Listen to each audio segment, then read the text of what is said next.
อดอะว่าก็ว่าขี้อู้ว่าจะเก็บเอาสักหน่อยหย่ำในบ่มได้แต่ตุ๊บตับตุ๊บตับจะได้เก็บเอาไว้ล่างตีนล่างมือบอกไปมาเก็บผมหันมา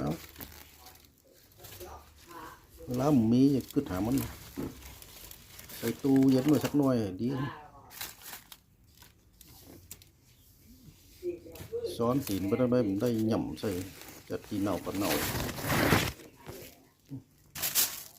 ก็เอาถุงเอาก็